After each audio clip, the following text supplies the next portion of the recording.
Workshp Roary, Roary the racing car. There's so much more to do before Formula Fun magazine arrives, Big Chris yawned. He had been up all night tidying the workshop. Mr. Carburettor wants the place spotless. But I'm so tired.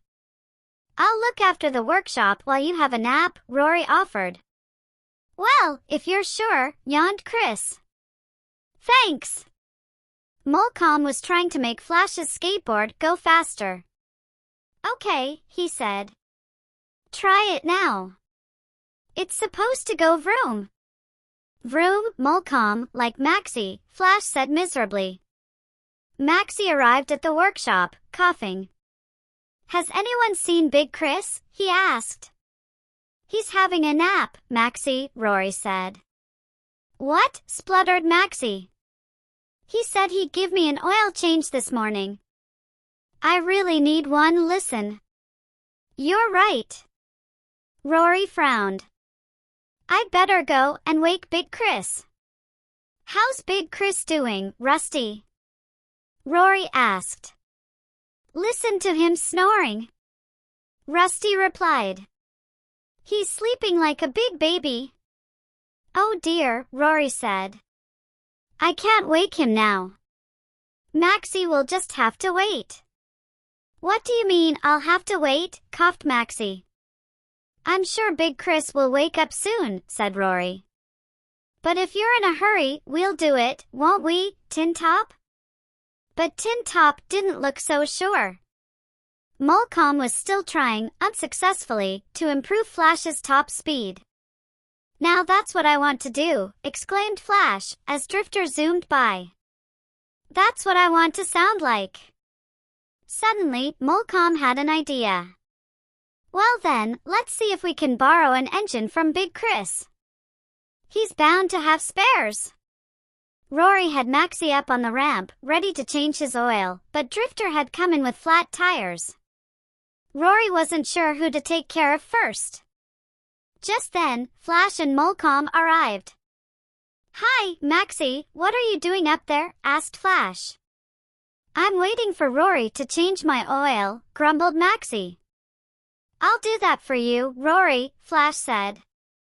If you'll let me borrow an engine. Well, all right, said Roary, reluctantly. Then Tin Top and I can see to Drifter. Flash started by emptying out Maxi's dirty oil, but he didn't have anything to catch it in.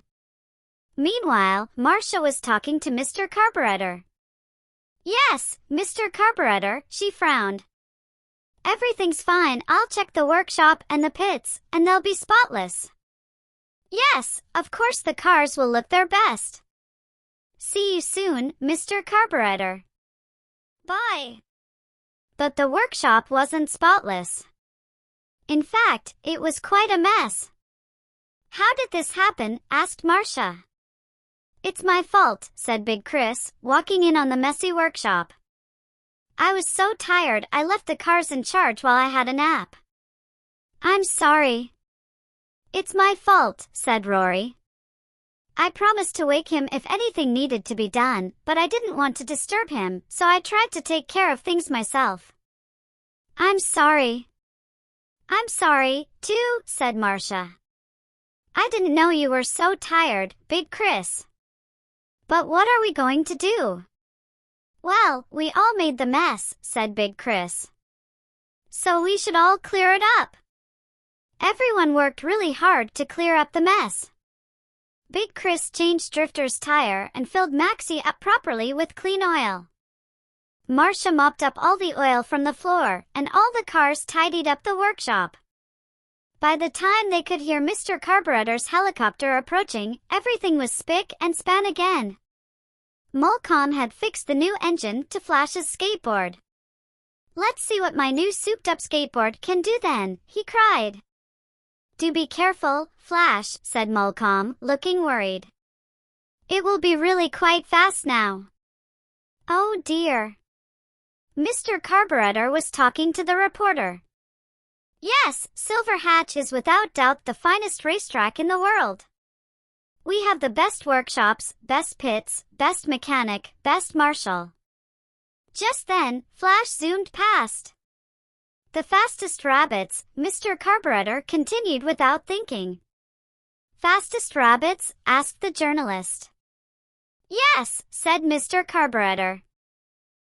Let's take a photograph of me with all the cars, shall we? So everyone got together for a group photograph, and even Flash got into the picture.